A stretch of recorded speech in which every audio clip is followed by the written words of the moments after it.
को जब सब सो जाए ना, ये फोन ऑन कर लेना और इसमें एक गेम है, एज यू विश। तुम्हें वो गेम खेलनी है और तुम अगर जीत गए ना तो तुम्हें प्राइज मिलेगी। कुछ भी, तुम ना अपनी मम्मी पापा की फ्रेंडशिप भी मांग सकते हो। सच्ची? मुझे तुम बस ये फोन ले लो और रात को ये गेम। तो ऋषि, आप मेरी हेल्प करोगे? हाँ बोलो ऋषि। आपको मेरी मम्मा और पापा के बीच में फ्रेंडशिप करानी है। हो जाती फ्रेंडशिप।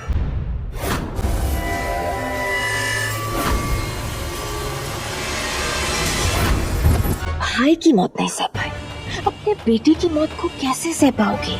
उसमें तुम्हारी जान बसती है। जब तुम्हारी जान की जान ही चली जाएगी तो तुम भी तो मरोगी।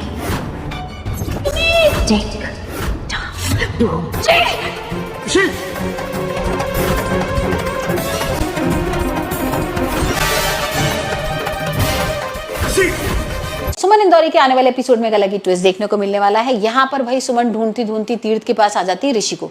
ऋषि किडनैप हो गया है। पहले भी देखा था हमने कि तीर्थ आ गया था कस्टडी के पेपर्स लेकर और कह रहा था कि देखो कस्टडी मेरे को मिल गई है, मेरे को ही मिलेगा ऋषि, तुमसे कोई मतलब नहीं है। और यहाँ पर बहुत खुश हो रहा था। तो अब सुमन को लग रहा था कि भाई इसी ने चुरा लिया है, किडनैप कर लिया है, ढूंढने आई है, चिल्ला रही है, चीख रही है कि कहाँ है मेरा बेटा और मेरे बेटे को मेरे पास लेकर आओ। और यहाँ पर जब पता लगता है कि देविका ने उसको किडनैप किया है तब सुमन बहुत चिल्लाने लगती है। अब भाई वो पहुंच गई है झाड़ियों के पीछे जहाँ देविका खड़ी हुई है। देविका के हाथ में ऋषि का चश्मा होता है और यहाँ सुमन को समझ में आ जाता है कि ऋषि इसी के पास है।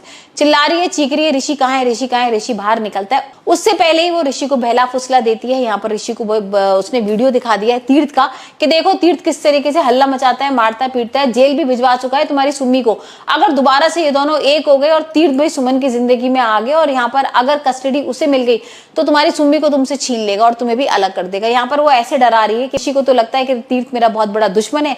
अब जब तीर्थ उससे गले वगैरह मिलता है तो उससे बात भी नहीं करता है और वो कह भी देता है कि आपको तो ऐसा लग रहा है मैंने एक बार आपको पापा क्या बोल दिया, आप मेरे पापा ही हो गए।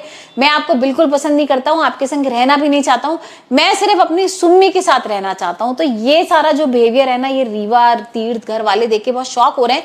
लेकिन अब सुमन क्या करती है ये देखेंगे। सुमन ने भाई अपनी बहन भूमि को बुला लिया है केस लड़ने के लिए। तीर्थ ने यहाँ पर धमकी दी थी ना कि मैं यहाँ पर केस वगैरह लड़ूंगा, ऋषि को अपने घर ले जाऊंगा, तुमसे दूर कर दूंगा और तुम जो है ना विक्रम के साथ रहना। तो अब कहीं ना कहीं उसको डर तो लग ही रहा था। अब भाई उसने भूमि को बुला लिया है। भूमि को नहीं आना था क्योंकि इंदौर उसने छोड़ ही दिया था हमेशा के लिए, पर यहाँ पर ऋषि के लिए आ गई है। भूमि बहुत बड़ी वकील होगी और अब देखते हैं किस तरीके से वो भी प्रूफ वगैरह सारे इकट्ठे करेगी तीर्थ के खिलाफ और ऋषि का केस जीतेगी। भाई वो तीर्थ के खिलाफ उसने वैसे कर भी लिए हैं बहुत सारे प्रूफ। यहाँ पर एक प्रूफ वो करती है कि उसने ना एक स्कूल खोला था बच्चों का, वो भी हॉस्टल। उस हॉस्टल में एक हफ्ते बाद फूड पॉइजनिंग हो जाती है सारे बच्चों को, भाई यहाँ पर बहुत हालत खराब हो जाती है तो वो स्कूल बंद हो जाता है।